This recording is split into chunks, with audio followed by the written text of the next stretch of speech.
Hi, I'm Felicia Darling. I teach math at the Santa Rosa Junior College, and I wrote Teachin It, Breakout Moves that Break Down Barriers for Community College Students. Teachin It draws from my 30 years of experience teaching and also my equity research that I finished at Stanford when I was doing my PhD. I'm here today to talk about a series of 3 interactive workshops that NISOD is putting on that I'm leading that are called Teachin It, Tips to Facilitate Inclusive Inquiry-Based Learning Online. Right now, you may have noticed we have a college crisis. Too many underrepresented students are leaving college without 4-year degrees. We have a racial discrimination crisis too in this country. Faculty want to know how they can lean in and be anti-racist and more inclusive of students of color and other students from marginalized groups. At the same time, we have a pandemic that has forced many faculty who feel underprepared to teach online. These 3 interactive Teachin It workshops address both these challenges by offering tips to facilitate online inclusive instruction. Participants who take these workshops will walk away with strategies that they can use the very next day in classes. They will walk away with 30 to 40 strategies to support students with different learning approaches and students who have a wide range of content knowledge and college skills. These students may include dual language learners, some people call English as a second language learners. It includes first-generation college students and students with disabilities. In addition, participants will walk away with several strategies for ensuring that students who face discrimination in our society every day feel safe, invited, included, and powerful in our online classes. The final strategy that people will walk away with is they will know more about the neuroscience and cognitive research that makes their instructional moves more powerful.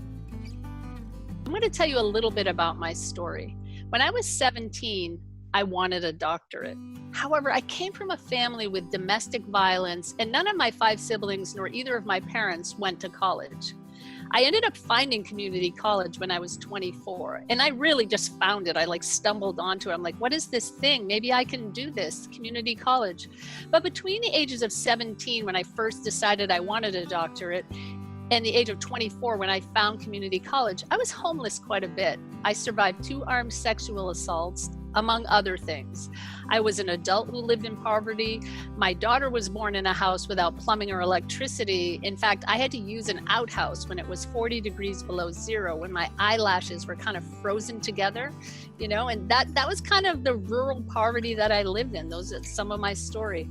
I persisted, however, to earn my PhD in math education at Stanford at the age of 55. As you may know, poverty casts a long shadow over one's life, and research shows that it takes 20 years to overcome poverty. And that's if nothing goes wrong, and something always goes wrong when you don't have a socioeconomic safety net. In fact, this is the first decade of my life where I did not face housing insecurity or homelessness.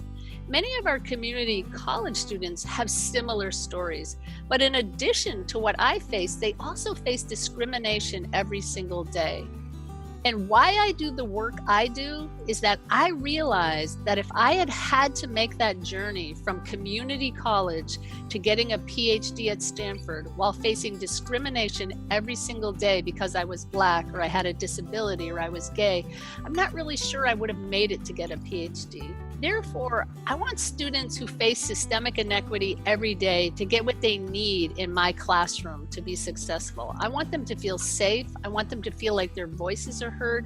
I want them to feel like their points of view are valued. I want them to feel like they belong in my classroom and they belong in college. Research is clear on this. Students who feel like they belong in college stay in college. And that's really why I do the work I do. And that's why I think these 3 NISOD Teachin It workshops are important.